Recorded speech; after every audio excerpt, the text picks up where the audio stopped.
आत्मा से ही तो आध्यात्मिकता और क्या।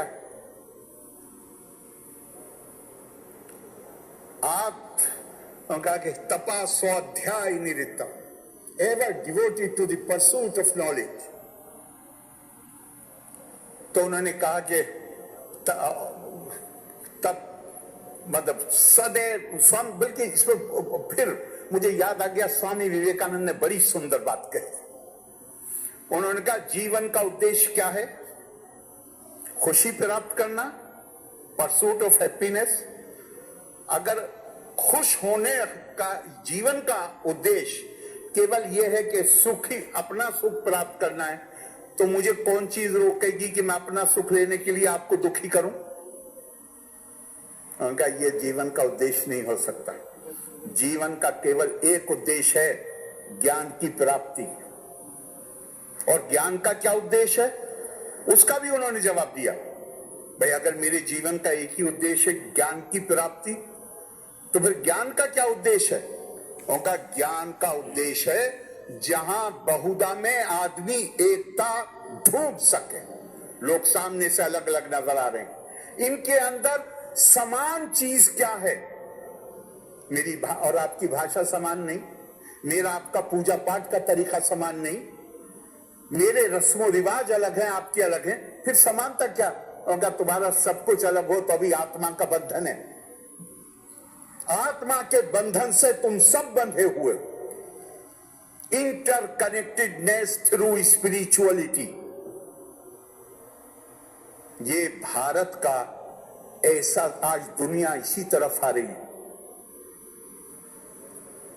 पूरी दुनिया में बहुधा को, अनेकता को, लोग उसके साथ अगर कुछ वो लोग होते थे जिनको अदर, अनेक कहा जा सके, तो वो मार्जिनलाइज होते थे सोसाइटी। भारत ने हमेशा अनेकता को, बहुधा कहिए, विभिन्नता कहिए, उसको नेचर का लॉ, नैसर्गिक विधान माना है भारत।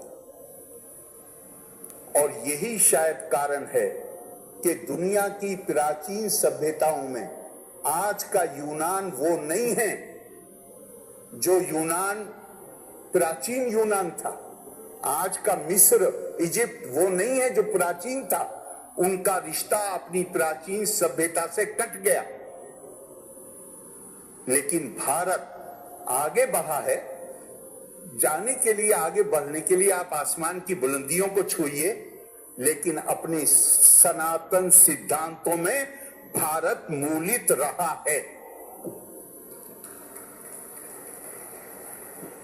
विषमतम परिस्थितियों में, लेकिन फिर भी एक सवाल और आता है। हम अपने मुंह से अपनी तारीफ करते हैं, अपने मुंह से हमें अपनी कमियों को भी देखना चाहिए। और वो कमी हमारी क्या थी? मुझे ये प्रश्न बहुत परेशान किया करता था। मैं सुनता भारत सोने की चिड़िया, भारत ज्ञान का केंद्र। तो ये इतिहास हमारे साथ इतना इतना क्रूर बर्ताव क्यों किया इतिहास ने हमारे साथ?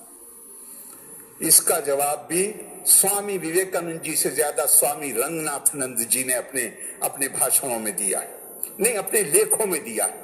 उनकी किताब है eternal values for a changing society, एक बदलती हुई समाज के लिए सनातन सिद्धांत, 4 वॉल्यूम। क्या खूबसूरत बात उन्होंने कही। उन्होंने कहा भारत की पहचान दुनिया में ज्ञान और विज्ञान के केंद्र के रूप में थी।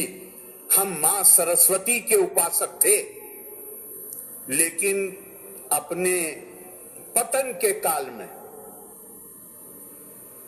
चूंकि सरस्वती के उपासक बनने का मतलब क्या है, ये और मैं पहले कह दूं। तब क्या है? तो जवाब जो दिया गया, बहुत से जवाब दिए गए, लेकिन उपनिषद में जो मिलता है कि जिस जवाब को स्वीकार्यता मिली वो था, तब का मतलब है स्वाध्याय प्लस फिर वचन। पहले ज्ञान अर्जित करो, और जब ज्ञान मिल जाए तो उस ज्ञान को दूसरों के साथ साझा करो।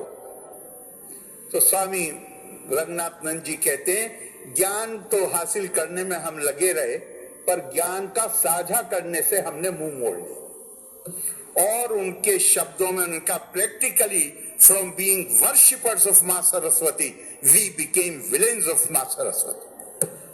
मां सरस्वती के उपासक से हमने अपने आप को सरस्वती के खलनायक के रूप में परिवर्तित कर लिया। और उन्होंने श्रीमद् भागवत से एक लाइन कोट की, सरस्वती ज्ञान खल्व यथा सती।